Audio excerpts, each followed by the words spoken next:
সুপ্রিয় শ্রোতা, কথা মানবী ইউটিউব চ্যানেলে আপনাদের সকলকে স্বাগত জানাচ্ছি। আমি আইরিন অন্না। আপনারা শুনছিলেন রবীন্দ্রনাথ ঠাকুরের বিখ্যাত উপন্যাস ৪ অধ্যায়। আজ তৃতীয় পর্ব। অন্তু, তর্ক করতে পারতুম, কিন্তু তোমার সঙ্গে তর্ক করব না। কেননা জানি তুমি নিতান্ত ক্ষোভের মুখেই এই সব কুযুক্তি পেরেছ। আমার পণের কথা কিছুতেই ভুলতে পারছ না। না, ভুলতে পারবো না। তুমি বললে কি না, পুরুষেরা মস্ত বড়, মেয়েরা তাদের ছোট করবে, এই তোমার ভয়। মেয়েদের বড় হবার দরকারই হয় না, তারা যতটুকু ততটুকুই সুসম্পূর্ণ। হতভাগ্য যে পুরুষ বড় নয়, সে অসম্পূর্ণ, তার জন্যে সৃষ্টিকর্তা লজ্জিত। অন্তু, সেই অসম্পূর্ণের মধ্যেও আমরা বিধাতার ইচ্ছাটা দেখতে পাই, সেটা বড় ইচ্ছা। এলি, বিধাতার ইচ্ছাটাই যে বড় তা বলতে পারিনি, তার কল্পনাটাও কোনো অংশে ছোট নয়। সেই কল্পনার তুলির ছোঁয়ায় জাদু লেগেছে মেয়েদের প্রকৃতিতে। তারা সংসারের ক্ষেত্রে এনেছে আর্টিস্টের সাধনা, রঙে সুরে আপন দেহে মনে প্রাণে অনির্বচনীয়কে প্রকাশ করেছে। এটা সহজ শক্তির কর্ম, সেই জন্যেই এটা সহজ নয়। ওই যে তোমার সাক্ষীর মতো চিকন রঙের কণ্ঠে সোনার হারটি দেখা দিয়েছে, ওর জন্যে তোমাকে নোট বই মুখস্থ করতে হয়নি। আপনার জীবনলোকে রূপের সৃষ্টিতে রস জোগাতে পারল না এমন হতভাগিনী আছে, মোটা সোনার বালা পরে গিন্নিপনা করে সেই মুখরা, নয়তো দাসী হয়ে জীবন কাটায় উঠোন নিকিয়ে। সংসারে এইসব অকিঞ্চিত করে সীমা সংখ্যা নেই। সৃষ্টিকর্তাকেই দোষ দেব অন্তু। লড়াই করবার শক্তি কেন দেননি মেয়েদের? বঞ্চনা করে কেন তাদের আপনাকে বাঁচাতে হয়? পৃথিবীতে সবচেয়ে জঘন্য যে স্পাইয়ের ব্যবসা, সেই ব্যবসাতে মেয়েদের নৈপুণ্য পুরুষের চেয়ে বেশি। এই কথা যখন বইয়ে পড়লুম, তখন বিধাতার পায়ে মাথা ঠুকে বলেছি, শাক জন্মে যেন মেয়ে হয়ে না জন্মাই। আমি মেয়ের চোখে দেখেছি পুরুষকে, তাই সব কাটিয়ে তাদের ভালোকে দেখতে পেয়েছি, তাদের বড়কে। যখন দেশের কথা ভাবি, তখন সেই সব সোনার টুকরো ছেলেদের কথাই ভাবি। আমার দেশ তারাই। তারা ভুল যদি করে, খুব বড় করেই ভুল করে। আমার বুক ফেটে যায় যখন ভাবি আপন ঘরে এরা জায়গা পেল না। আমি ওদেরই মা, ওদেরই বোন, ওদেরই মেয়ে। এই কথা মনে করে বুক ভরে ওঠে আমার। নিজেকে সেবিকা বলতে ইংরেজি পড়া মেয়েদের মুখে বাঁধে, কিন্তু আমার সমস্ত হৃদয় বলে ওঠে আমি সেবিকা। তোমাদের সেবা করা আমার সার্থকতা। আমাদের ভালোবাসার চরম এই ভক্তিতে। ভালোই তো, তোমার সেই ভক্তির জন্যে অনেক পুরুষ আছে, কিন্তু আমাকে কেন? ভক্তি না হলেও আমার চলবে। মেয়েদের সম্বন্ধের যে ফর্দটা তুমি দিলে, মা বোন মেয়ে, তার মধ্যে প্রধান একটা বাদ পড়ে গেল আমারই কপাল দোষে। তোমার নিজের চেয়ে তোমাকে আমি বেশি জানি অন্তু। আমার আদরের ছোট খাঁচায় দুদিনে তোমার ডানা উঠত ছটফটিয়ে। যে তৃপ্তির সামান্য উপকরণ আমাদের হাতে, তার আয়োজন তোমার কাছে একদিন ঠেকত তলানিতে এসে। তখন জানতে পারতে আমি কতই গরিব। তাই আমার সমস্ত দাবি তুলে নিয়েছি, সম্পূর্ণ মনে সঁপে দিয়েছি তোমাকে দেশের হাতে। সেখানে তোমার শক্তি স্থান, সংকোচে দুঃখ পাবে না। অত্যন্ত ব্যথার জায়গায় যেন ঘা লাগলো, জ্বলে উঠল অতীনের দুই চোখ। পায়চারি করে এলো ঘরের এধার থেকে ওধারে, তারপরে এরার সামনে এসে দাঁড়িয়ে বললে, তোমাকে শক্ত কথা বলবার সময় এসেছে। জিজ্ঞাসা করি, দেশের কাছে হোক যার কাছেই হোক, তুমি আমাকে সঁপে দেবার কে? তুমি সঁপে দিতে পারতেই মাধুর্যের দান, যা তোমার যথার্থ আপন সামগ্রী। তাকে সেবা বলো তো তাই বলো, বরদান বলো যদি তাও বলতে পারো। অহংকার করতে যদি দাও তো করব অহংকার। নম্র হয়ে যদি আসতে বলো দ্বারে, তবে তাও আসতে পারি। কিন্তু তোমার আপন দানের অধিকারকে আজ দেখছ তুমি ছোট করে। নারীর মহিমায় অন্তরের ঐশ্বর্য যা তুমি দিতে পারতে, তা সরিয়ে নিয়ে তুমি বলছো দেশকে দিলে আমার হাতে। পারো না দিতে, পারো না, কেউ পারে না। দেশ নিয়ে এক হাত থেকে আরেক হাতে নাড়ানাড়ি চলে না। বিবর্ণ হয়ে এলো এলার মুখ। বললে, কি বলছো? ভালো বুঝতে পারছি নে। আমি বলছি, নারীকে কেন্দ্র করে যে মাধুর্যলোক বিস্তৃত, তার প্রসার যদি বা দেখতে হয় ছোট, অন্তরে তার গভীরতার সীমা নেই। সে খাঁচা নয়। কিন্তু দেশ উপাধি নিয়ে যার মধ্যে আমার বাসা নির্দিষ্ট করে দিয়েছিলে, তোমাদের দলের বানানো দেশে, অন্যের পক্ষে যাই হোক, আমার স্বভাবের পক্ষে সেই তো খাঁচা। আমার আপন শক্তি তার মধ্যে সম্পূর্ণ প্রকাশ পায় না বলেই অসুস্থ হয়ে পড়ে, বিকৃতি ঘটে তার। যা তার যথার্থ আপন নয়, তাকেই ব্যক্ত করতে গিয়ে পাগলামি করে, লজ্জা পাই। অথচ বেরোবার দরজা বন্ধ। জানো না, আমার ডানা ছিন্ন ভিন্ন হয়ে গেছে, দুই পায়ে আঁট হয়ে লেগেছে বেরি। আপন দেশে আপন স্থান নেবার দায় ছিল আপন শক্তিতেই। সে শক্তি আমার ছিল। কেন তুমি আমাকে সে কথা ভুলিয়ে দিলে? ক্লিষ্টকণ্ঠে এলা বললে, তুমি ভুললে কেন অন্তু? ভোলাবার শক্তি তোমাদের অমোঘ, নইলে ভুলেছি বলে লজ্জা করতুম। আমি হাজারবার করে মানব যে তুমি আমাকে ভোলাতে পারো। যদি না ভুলতুম, সন্দেহ করতুম আমার পৌরুষকে। তাই যদি হয় তবে আমাকে ভর্ৎসনা করছো কেন? কেন, সেই কথাটাই বলছি। ভুলিয়ে তুমি সেইখানেই নিয়ে যাও যেখানে তোমার আপন বিশ্ব, আপন অধিকার। দলের লোকের কথার প্রতিধ্বনি করে বললে, জগতে একটিমাত্র কর্তব্যের পথ বেঁধে দিয়েছ তোমরা কজনে। তোমাদের সেই শান বাঁধানো সরকারি কর্তব্য পথে ঘুর খেয়ে কেবলই ঘুলিয়ে উঠছে আমার জীবনস্রোত। সরকারি কর্তব্য? হ্যাঁ, তোমাদের স্বদেশী কর্তব্যের জগন্নাথের রথ। মন্ত্রদাতা বললেন, সকলে মিলে একখানা মোটা দড়ি কাঁধে নিয়ে টানতে থাকো দুই চক্ষু বুঝে, এই একমাত্র কাজ। হাজার হাজার ছেলে কোমর বেঁধে ধরল দড়ি। কত পড়ল চাকার তলায়, কত হলো চিরজন্মের মতো পঙ্গু। এমন সময় লাগলো মন্ত্র উল্টো রথের যাত্রায়। ফিরল রথ। যাদের হাড় ভেঙেছে তাদের হাড় জোড়া লাগবে না। পঙ্গুর দলকে ঝাঁটিয়ে ফেললে পথের ধুলোর গাদায়। আপন শক্তির পরে বিশ্বাসকে গোড়াতে এমনি করে ঘুঁচিয়ে দেওয়া হয়েছিল যে সবাই সরকারি পুতুলের ছাঁচে নিজেকে ঢালাই করতে দিতে স্পর্ধা করেই রাজি হলো। সর্দারের দড়ির টানে সবাই যখন একই নাচ নাচতে শুরু করলো, আশ্চর্য হয়ে ভাবলে, একেই বলে শক্তির নাচ। নাচনওয়ালা যেই একটু আলগা দেয়, বাতিল হয়ে যায় হাজার হাজার মানুষ পুতুল। অন্তু, ওদের অনেকেই যে পাগলামি করে পা ফেলতে লাগলো, তাল রাখতে পারলে না। গোড়াতেই জানা উচিত ছিল মানুষ বেশিক্ষণ পুতুল নাচ নাচতে পারে না। মানুষের স্বভাবকে হয়তো সংস্কার করতে পারো, তাতে সময় লাগে। স্বভাবকে মেরে ফেলে মানুষকে পুতুল বানালে কাজ সহজ হয়, মনে করা ভুল। মানুষকে আত্মশক্তির বৈচিত্র্যবান জীব মনে করলেই সত্য মনে করা হয়। আমাকে সেই জীব বলে শ্রদ্ধা যদি করতে, তাহলে আমাকে দলে টানতে না, বুকে টানতে। অন্তু, গোড়াতেই কেন আমাকে অপমান করে তাড়িয়ে দিলে না? কেন আমাকে অপরাধী করলে? সে তো তোমাকে বারবার বলেছি। তোমার সঙ্গে মিলতে চেয়েছিলুম, এইটে অত্যন্ত সহজ কথা। দুর্জয় সেই লোভ। প্রচলিত পথটা ছিল বন্ধ। মরিয়া হয়ে জীবনপণ করলুম বাঁকা পথে। তুমি মুগ্ধ হলে। আজ জেনেছি আমাকে মরতে হবে এই রাস্তায়। সেই মরাটা চুকে গেলে তুমি আমাকে দু হাত বাড়িয়ে ফিরে ডাকবে, ডাকবে তোমার শূন্য বুকের কাছে, দিনের পর দিন, রাতের পর রাত। পায়ে পড়ি, অমন করে বলো না। বোকার মতো বলছি, রোমান্টিক শোনাচ্ছে, যেন দেহহীন বস্তুহীন পাওয়াকে পাওয়া বলে, যেন তোমার সেদিনকার বিরহ আজকের দিনের প্রতিহত মিলনের এক কণাও দাম শোধ করতে পারি। আজ তোমাকে কথায় পেয়েছে অন্তু। কি বলছো? আজ পেয়েছে? চিরকাল পেয়েছে।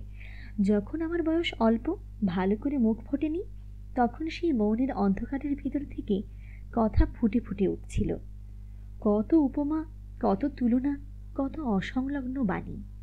বয়স হলো, সাহিত্যলোকে প্রবেশ করলুম। দেখলুম ইতিহাসের পথে পথে রাজ্য সাম্রাজ্যের ভগ্নস্তূপ। দেখলুম বীরের রণসজ্জা পড়ে আছে ভেঙে, বিদীর্ণ জয়স্তম্ভের ফাটলে উঠেছে অশ্বত্থ গাছ। বহু শতাব্দীর বহু প্রয়াস ধুলার স্তূপে স্তব্ধ। কালের সেই আবর্জনা রাশির সর্বোচ্চে দেখলুম অটল বাণীর সিংহাসন। সেই সিংহাসনের পায়ের কাছে যুগ যুগান্তরের তরঙ্গ পড়েছে লুটিয়ে। কতদিন কল্পনা করেছি সেই সিংহাসন অলঙ্কার রচনা করবার ভার নিয়ে এসেছি আমিও। তোমার অন্তু চিরদিন কথায় পাওয়া মানুষ, তাকে কোনোদিন ঠিকমতো চিনবে সে আশা আর রইল না। তাকে কিনা ভর্তি করে দিলে দলের শতরঞ্চ খেলার বোর্ডের মধ্যে। এলা চৌকি থেকে নেমে পড়ে অতীনের পায়ের উপর মাথা রাখল। অতীন তাকে টেনে তুলে পাশে বসালে, বললে, তোমার এই ছিপছিপে দেহখানিকে কথা দিয়ে দিয়েই মনে মনে সাজিয়েছি। তুমি আমার সঞ্চারিণী পল্লবিনী লতা, তুমি আমার সুখমিতি বা দুঃখমিতি, বা আমার চারিদিকে আছে অদৃশ্য আবরণ, বাণীর আবরণ। সাহিত্যের অমরাবতী থেকে নেমে এসে ভিড় ঠেকিয়ে রাখে তারা। আমি চির স্বতন্ত্র, সে কথা জানেন তোমার মাস্টার মশাই, তবু আমাকে বিশ্বাস করেন কেন? সেই জন্যেই বিশ্বাস করেন। সবার সঙ্গে মিলতে হলে সবার মধ্যে নামতে হয় তোমাকে। তুমি কিছুতেই নামতে পারো না। তোমার পরে আমার বিশ্বাস সেই জন্যেই। কোনো মেয়ে কোনো পুরুষকে এত বিশ্বাস করতে পারেনি। তুমি যদি সাধারণ পুরুষ হতে, তাহলে সাধারণ মেয়ের মতোই আমি তোমাকে ভয় করতুম। নির্ভয় তোমার সঙ্গ। ঠিক সেই নির্ভয়কে ভয় করলেই পুরুষকে উপলব্ধি করতে। দেশের জন্যে দুঃসাহস দাবি করো, তোমার মতো মহিষীর মধ্যে করবে না কেন? কাপুরুষ আমি। অসম্মতির নিষেধ ভেদ করে কেন তোমাকে ছিনিয়ে নিয়ে যেতে পারিনি বহু পূর্বে, যখন সময় হাতে ছিল? ভদ্রতা? ভালোবাসা তো বর্বর, তার বর্বরতা পাথর ঠেলে পথ করবার জন্যে। পাগলা ঝোরা সে, ভদ্র শহরের পোষমানা কলের জল নয়। এলা দ্রুত উঠে পড়ে বললে, চলো অন্তু, ঘরে চলো। অতীন উঠে দাঁড়ালো, বললে, ভয়? এতদিন পরে শুরু হলো ভয়? জিদ হলো আমার। যৌবন যখন প্রথম এসেছিল তখনও মেয়েদের চিনিনি। কল্পনায় তাদের দুর্গম দূরে রেখে দেখেছি। প্রমাণ করবার সময় বলে গেল যে তোমরা যা চাও তাই আমি। অন্তরে আমি পুরুষ, আমি বর্বর উদ্দাম। সময় যদি না হারাতুম, এখনই তোমাকে বজ্র বন্ধনে চেপে ধরতুম। তোমার পাঁজরের হাড় টনটন করে উঠত। তোমাকে ভাববার সময় দিতুম না। কাঁদবার মতো বিশ্বাস তোমার বাকি থাকতো না। নিষ্ঠুরের মতো টেনে নিয়ে যেতুম আপন কক্ষপথে। আজ যে পথে এসে পড়েছি, এ পথ ক্ষুরধারার মতো সংকীর্ণ। এখানে দুজনে পাশাপাশি চলবার জায়গা নেই। দস্যু আমার, কেড়ে নিতে হবে না গো। নাও, এই নাও, এই নাও। এই বলে দুহাত বাড়িয়ে গেল অতীনের কাছে। চোখ বুজে তার বুকের উপর পড়ে তার মুখের দিকে মুখ তুলে ধরলে। জানালা থেকে এলা রাস্তার দিকে তাকিয়ে হঠাৎ বলে উঠল, সর্বনাশ, ওই দেখতে পাচ্ছ? কি কি বলো দেখি। ওই যে রাস্তার মোড়ে। ওকে দেখলে আমার সমস্ত শরীর সংকুচিত হয়ে ওঠে। ওর স্বভাবে অনেকখানি মাংস, অনেকখানি ক্লেদ। যত চেষ্টা করি পাশ কাটিয়ে চলতে, ওকে দূরে ঠেকিয়ে রাখতে, ততই ও কাছে এসে পড়ে। অসুচি, অসুচি ওই মানুষটা। আমি ওকে সহ্য করতে পারিনি এলা। ওর সম্বন্ধে অন্যায় কল্পনা করছি বলে নিজেকে শান্ত করবার অনেক চেষ্টা করি, কোনো মতেই পারিনি। ওর ড্যাবা ড্যাবা চোখ দুটো দূরের থেকে লালায়িত স্পর্শে যেন আমাকে অপমান করে। ওর প্রতি ভ্রুক্ষেপ করো না এলা। মনে মনে ওর অস্তিত্ব কি একেবারে উপেক্ষা করতে পারো না? ওকে ভয় করি বলেই মন থেকে সরাতে পারিনি। ওর একটা ভিতরকার চেহারা দেখতে পাই, কুৎসিত অক্টোপাস জন্তুর মতো। মনে হয় ও আপনার অন্তর থেকে 8টা চটচটে পা বের করে আমাকে একদিন অসম্মানে ঘিরে ফেলবে। কেবলই তারই চক্রান্ত করছে। একে তুমি আমার অবুঝ মেয়েলি আশঙ্কা বলে হেসে উড়িয়ে দিতে পারো, কিন্তু এই ভয়টা ভূতে পাওয়ার মতো আমাকে পেয়েছে। শুধু আমার জন্যে নয়, তোমার জন্যে আমার আরও ভয় হয়। আমি জানি তোমার দিকে ওর ঈর্ষা সাপের ফণার মতো ফুসফুস করছে। এলা, ওর মতো জন্তুদের সাহস নেই, আছে দুর্গন্ধ, তাই কেউ ওদের ঘাটাতে চায় না। কেউ কিন্তু আমাকে ও সর্বান্তকরণে ভয় করে। আমি ভয়ঙ্কর বলে যে তা নয়, আমি ওর থেকে সম্পূর্ণ স্বতন্ত্র জাতীয় বলে। দেখো অন্তু, জীবনে অনেক দুঃখ বিপদের সম্ভাবনা আমি ভেবেছি। তার জন্যে প্রস্তুতও আছি, কিন্তু একদিন কোনো দুর্যোগে যেন ওর কবলে না পড়ি, তার চেয়ে মৃত্যু ভালো। অন্তুর হাত চেপে ধরলে, যেন এখনই উদ্ধার করবার সময় হয়েছে। জানো অন্তু, হিংস্র জন্তুর হাতে অপমৃত্যুর কল্পনা কখনো কখনো মনে আসে। তখন দেবতাকে জানাই, বাঘে খায় ভালুকে খায় সেও ভালো, কিন্তু আমাকে পাঁকের মধ্যে টেনে নিয়ে কুমিরে খাবে, এ যেন কিছুতেই না ঘটে। আমি কি বাঘ ভালুকের কোঠায় নাকি? না গো, তুমি আমার নরসিংহ, তোমার হাতে মরণেই আমার মুক্তি। ওই শোনো পায়ের শব্দ, উপরে উঠে এলো বলি। অতীন্দ্র ঘর থেকে বেরিয়ে গিয়ে জোর গলায় বললে, বটু, এখানে নয়, চলো নিচে বসবার ঘরে। বটু বললে, এলাদি? এলাদি এখন কাপড় ছাড়তে গেলেন, চলো নিচে। কাপড় ছাড়তে এত দেরিতে? 8:30। হা হা হা, আমিই দেরি করিয়ে দিয়েছি। কেবল একটা কথা, 5 মিনিট। তিনি স্নানের ঘরে গেছেন, বলে গেছেন এ ঘরে কেউ আসে তার ইচ্ছে নয়, আপনি আমি ছাড়া।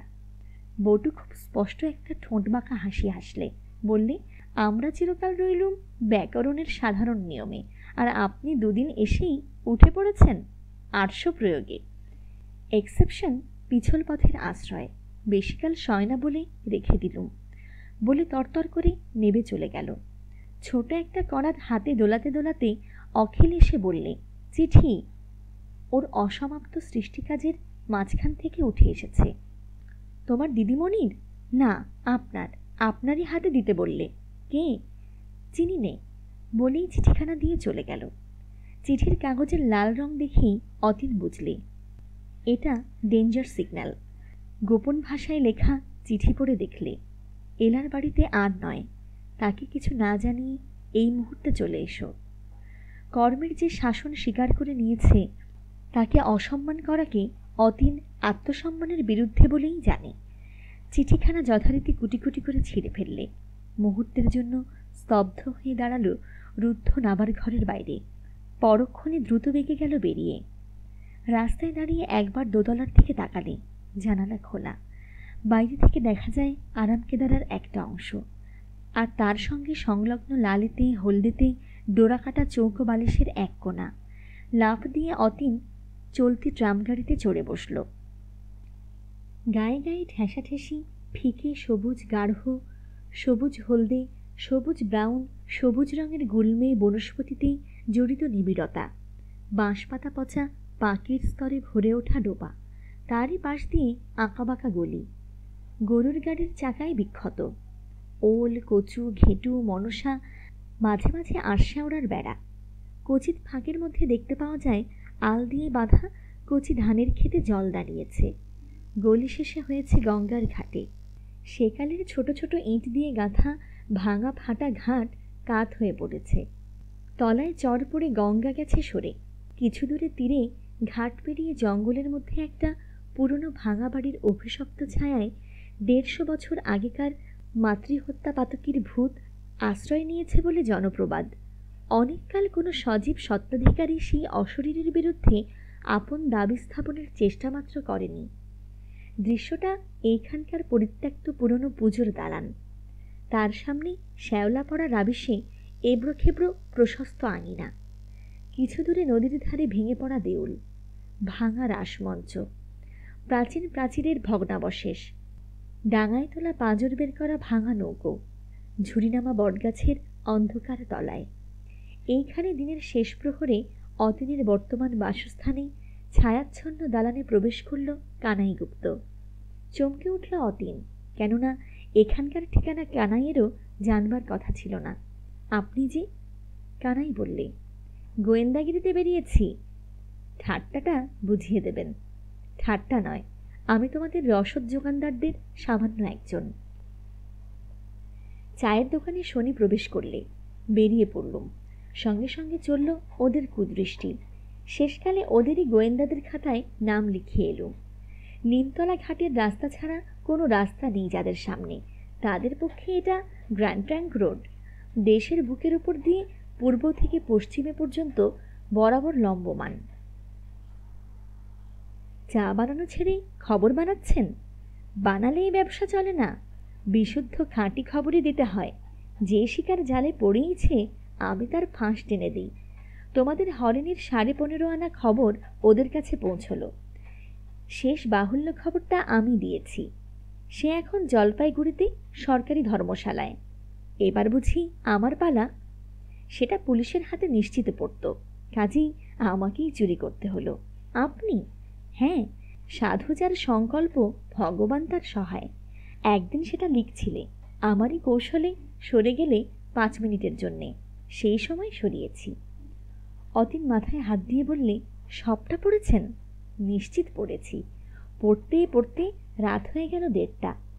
বাংলা ভাষায় এত তেজ, এত রস তা আগে জানতাম না। ওর মধ্যে গোপনীয় কথা আছে বই কি, কিন্তু সেটা ব্রিটিশ সাম্রাজ্য সম্পর্কে নয়। কাজটা কি ভালো করেছেন? কত ভালো করেছি তা বলতে পারিনি। তুমি সাহিত্যিক, তুমি সমস্ত খাতায় খুঁটিনাটি কথা কিছু লেখনি, কারো নাম পর্যন্ত নেই। কেবল ভাবের দিক থেকে এত ঘৃণা, এত অশ্রদ্ধা যে তা কোনো পেনশনভোগী মন্ত্রীপদপ্রার্থীর কলম দিয়ে বেরোলে রাজদরবারে তার মোক্ষ লাভ হতো। বটু যদি তোমার সঙ্গে না লাগতো তাহলে ওই খাতাখানাই তোমার গ্রহ সত্যায়নের কাজ করত। বলেন কি, সবটাই পড়েছেন? পড়েছি বই কি। কি বলবো বাবাজি, আমার যদি মেয়ে থাকতো আর এমন লেখা যদি সে তোমার কলম থেকে বের করতে পারত, তাহলে সার্থক মানতুম আপন পিতৃপদকে। সত্যি কথা বলি, তোমাকে দলে জড়িয়ে ইন্দ্রনাথ ভায়া দেশের লোকসান করেছেন। আপনার এই ব্যবসার কথা দলের সবাই জানে? কেউ না। মাস্টার মশাই বুদ্ধিমান, আন্দাজ করতে পারেন, কিন্তু আমাকে জিজ্ঞাসাও করেননি, শোনেননি আমার মুখ থেকে। আমাকে বললেন যে, এইটাই আশ্চর্যের কথা, আমার মতো সন্দেহজীবী মানুষ কাউকে যদি বিশ্বাস না করতে পারে তাহলে দম আটকে মরে। আমি ভাবুক নই, বোকাও নই, তাই ডায়েরি রাখিনি। যদি রাখতুম, তোমার হাতে দিতে পারলে মন খোলসা হতো। মাস্টার মশাইয়ের কাছে খবর দেওয়া চলে, কিন্তু মন খোলা চলে না। ইন্দ্রনাথের প্রধানমন্ত্রী আমি, কিন্তু তার সব কথা আমি যে জানি তা মনেও করো না। এমন কথা আছে যা আন্দাজ করতেও সাহস হয় না। আমার বিশ্বাস, আমাদের দলের যারা আপনি ঝরে পড়ে, ইন্দ্রনাথ আমার মতোই তাদের ঝেঁটিয়ে ফেলে পুলিশের 5 তলায়। কাজটা গর্হিত, কিন্তু নিষ্পাপ। বলে রাখছি, একদিন ওরই বা আমারই সাহায্যে তোমার হাতে শেষ কানাকড়ি পড়বে। তখন কিছু মনে করো না যেন। তোমার এ বাড়িতে আসার খবর বটুই প্রথম থানার কানাকানি বিভাগে জানিয়েছে। কাজেই আমাকে টেক্কা দিতে হলো। ফটোগ্রাফ তুলে ওদের কাছে দিয়েছি। এখন কাজের কথা বলি। 24 ঘন্টা তোমাকে সময় দিচ্ছি, তারপরেও যদি এখানে থাকো তাহলে আমিই তোমাকে থানার পথে এগিয়ে দেব। এখান থেকে কোথায় যেতে হবে সবিস্তারে তার রাস্তাঘাট এই লিখে দিয়েছি। এর অক্ষর তোমার জানা আছে, তবু মুখস্থ করেই ছিঁড়ে ফেলো। এই দেখো ম্যাপ। রাস্তার এপাশে তোমার বাসা, স্কুল বাড়ির কোণের ঘরে, ঠিক সামনে পুলিশের থানা। সেখানে আছে আমার কোনো এক সম্পর্কের নাতি, রাইটার কনস্টেবল, তাকে রাঘব বোয়াল বলি। 3 পুরুষে পশ্চিমে বাস। বাংলা পড়াবার মাস্টারি পেয়েছো তুমি। সেখানে গেলেই রাঘব তোমার তোরঙ্গ ঘাটবে, পকেট ঝাড়া দেবে, গুতগাতাও দিতে পারে। সেইটিকেই ভগবানের দয়া বলে মনে করো। বাঙালি মাত্রই যে শ্যালক সম্প্রদায়ভুক্ত, এই তত্ত্বটি রঘুবীরের হিন্দি ভাষায় সর্বদাই প্রকাশ পেয়ে থাকে। তুমি তার কোনো প্রকার দৃঢ় প্রতিবাদের চেষ্টা মাত্র করো না। প্রাণ থাকতে এদেশে ফিরে এসো না। বাইসাইকেলটা রইল বাইরে, ইশারা যখনই পাবে সেই মুহূর্তে চড়ে বসো। এসো বাবাজি, শেষ দিনের মতো কোলাকুলি করে নিই। কোলাকুলি হয়ে গেলে চলে গেল কানাই। অতীন চুপ করে বসে রইল, তাকিয়ে দেখতে লাগলো অন্তরের দিকে। অকালে এসে পড়ল তার জীবনের শেষ অঙ্ক। যবনিকা আসন্ন পতনমুখী। দ্বীপ নিভে এসেছে। যাত্রা আরম্ভ হলো নির্মল ভোরের আলোয়। সেখান থেকে আজ অনেক দূরে এসে পড়েছে। পথে পা বাড়াবার সময় যে পাথেয় হাতে ছিল তার কিছুই বাকি নেই। পথের শেষ ভাগে নিজেকে কেবলই ঠকিয়ে খেয়েছে। একদিন হঠাৎ পথের একটা বাঁকের মুখে সৌন্দর্যের যে আশ্চর্য দান নিয়ে ভাগ্যলক্ষ্মী তার সামনে দাঁড়িয়েছিল, সে যেন অলৌকিক। তার অপরিসীম ঐশ্বর্য প্রত্যক্ষ হবে ওর জীবনে। এ কথা এর আগে ও কখনোই অসম্ভব বলে ভাবতে পারেনি। কেবল তার কল্পরূপ দেখেছে কাব্য ইতিহাসে। বারে বারে মনে হয়েছে দান্ত্রে বিয়াত্রিচে নূতন জন্ম নিল ওদের দুজনের মধ্যে। সেই ঐতিহাসিক প্রেরণা ওর মনের ভেতরে কথা কয়েছে। দান্তের মতোই রাষ্ট্রীয় বিপ্লবের আবর্তনের মধ্যে অতীন পড়েছিল ঝাঁপ দিয়ে, কিন্তু তার সত্য কোথায়, বীর্য কোথায়, গৌরব কোথায়? দেখতে দেখতে অনিবার্য বেগে যে পাকের মধ্যে ওকে টেনে নিয়ে এলো, সেই মুখোশ পরা চুরি ডাকাতি খুনোখুনির অন্ধকারে ইতিহাসের আলোকস্তম্ভ কখনো উঠবে না।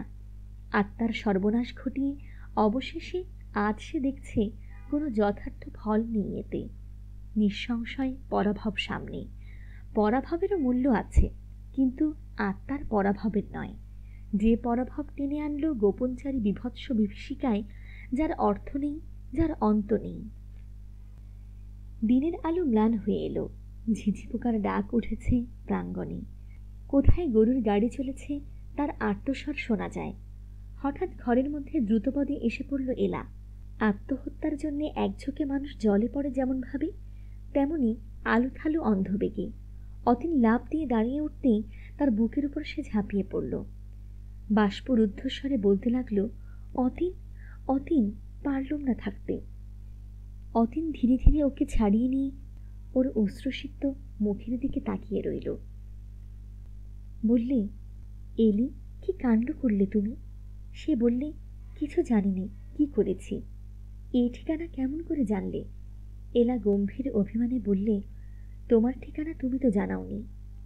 যে তোমাকে জানিয়েছে সে তোমার বন্ধু নয়, তাও আমি নিশ্চিত জানি।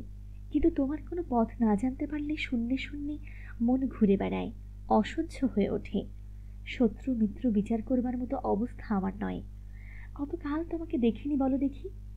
ধন্য তুমি, তুমি ধন্য অন্তু। যেমনি আমার বাড়িতে আসা নিষেধ হলো, অমনি সেটা তো মেনে নিতে পারলে। ওটা আমার স্বাভাবিক স্পর্ধা। প্রচণ্ড ইচ্ছে আমাকে অজগর সাপের মতো দিন রাত পাক দিয়ে দিয়ে পিষেছিল, তবু তাকে মানতে পারলুম না। ওরা আমাকে বলে সেন্টিমেন্টাল। মনে ঠিক করে রেখেছিল শঙ্করের সময় প্রমাণ হবে আমি ভিজে মাটিতেই তৈরি। ওরা ভাবতেই পারে না সেন্টিমেন্টেই আমার অমোঘ শক্তি। মাস্টারমশাইও তা জানেন। এলি, ব্রিটিশ সাম্রাজ্যে এই ভুতুড়ে পাড়া সৃষ্টি হওয়ার পর থেকে আজ পর্যন্ত কোনো বাঙালি ভদ্রমহিলা এই জায়গাটার স্বরূপ নির্ধারণ করেনি। তার কারণ, বাংলাদেশের কোনো ভদ্রমহিলার অদৃষ্টে এত বড় গরজ এমন দুঃসহ হয়ে কোনো দিন প্রকাশ পায়নি। কিন্তু এলি, আজ তুমি যে কাজ করলে সেটা অবৈধ। জানি সে কথা। মানব আমার দুর্বলতা, তবু ভাঙব নিয়ম। তবু নিজের হয়ে না, তোমার হয়েও প্রতিদিন আমার মন বলেছে, তুমি ডাকছ আমাকে। সাড়া দিতে পারিনি বলে যে প্রাণ হাঁপিয়ে ওঠে। বলো, আমি এসেছি বলে খুশি হয়েছ? এত খুশি হয়েছি যে তা প্রমাণ করবার জন্য বিপদ স্বীকার করতে রাজি আছি।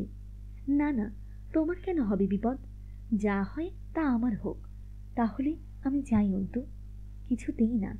তুমি নিয়ম ভেঙে চলে এসেছ, আমি নিয়ম ভেঙে তোমাকে ধরে রাখব।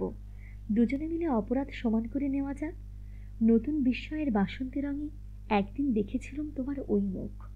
সে আজ যুগান্তরে পিছিয়ে গেছে। আজ সেই দিনটিকে আবাহন করা যাক এই পোড়ো ঘরটার মধ্যে। এসো আরও কাছে বসো, ঘরটা একটুখানি গুছিয়ে নেবার চেষ্টা করি। হায় রে, তাকের মাথায় চিরুনি চালাবার চেষ্টা। এরা একবার চারিদিক ঘুরে দেখলে। মেঝের ওপর কম্বল, তার উপর চাটাই, বালিশের বদলে বই দিয়ে ভরা একটা পুরনো ক্যাম্বিসের থলি, লেখাপড়া করবার জন্য একখানা প্যাক বাক্স, কোণে জলের কলসি মাটির ভাঁড় দিয়ে ঢাকা, জীর্ণ চাঙারিতে এক ছড়া কলা, তার মধ্যে এনামেল উঠে যাওয়া একখানা বাটি। দৈবাত সুযোগ ঘটলে চা খাওয়া চলে। ঘরের অন্য প্রান্তে একটা বড় চওড়া সিন্দুক, তার উপরে গণেশের একটা মাটির মূর্তি। তার থেকে প্রমাণ হয় এখানে অতীনের কোনো এক দোসর আছে। এক থাম থেকে আরেক থাম পর্যন্ত দড়ি খাটানো, তাতে নানা রঙের ছোপ লাগা অনেকগুলো ময়লা জামা। স্যাঁতসেঁতে ঘরে শ্বাসরুদ্ধ আকাশের বাষ্পঘন গন্ধ। ঠিক এমন না হোক, এই জাতের দৃশ্য এলা দেখেছে মাঝে মাঝে, কখনো বিশেষ দুঃখ পায়নি। বরঞ্চ ত্যাগবীর ছেলেদেরকে মনে মনে বাহাদুরি দিয়েছে। একদা জঙ্গলের ধারে দেখেছিল অনিপুণ হাতে রান্নার চেষ্টায় পোড়ো চালের খড় বাখারি জ্বালানো চুলোর ভগ্নাবশেষ। মনে হয়েছিল রাষ্ট্রবিপ্লবী রোম্যান্সের এ একটা অঙ্গারে আঁকা ছবি। আজ কিন্তু কষ্টে ওর কণ্ঠ রুদ্ধ হয়ে এলো।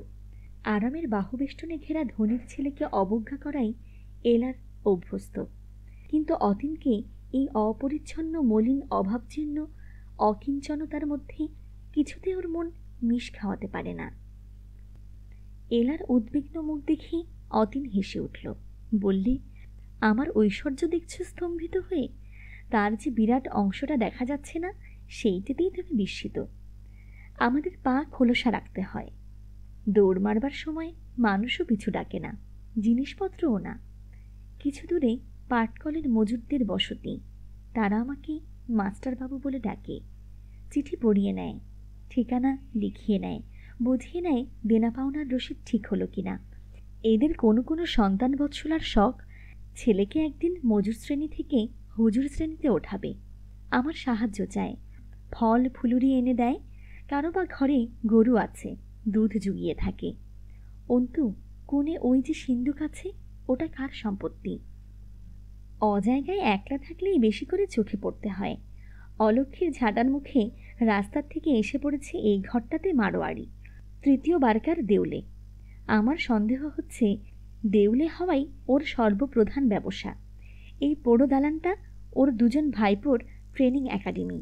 তারা ভোরবেলায় ছাতু খেয়ে কাজ করতে আসে, বস্তির মেয়েদের জন্য সস্তা দামের কাপড় রঙায়, বেচে মূলধনের সুদ দেয়, আসলেরও কিছু বেশি শোধ করে।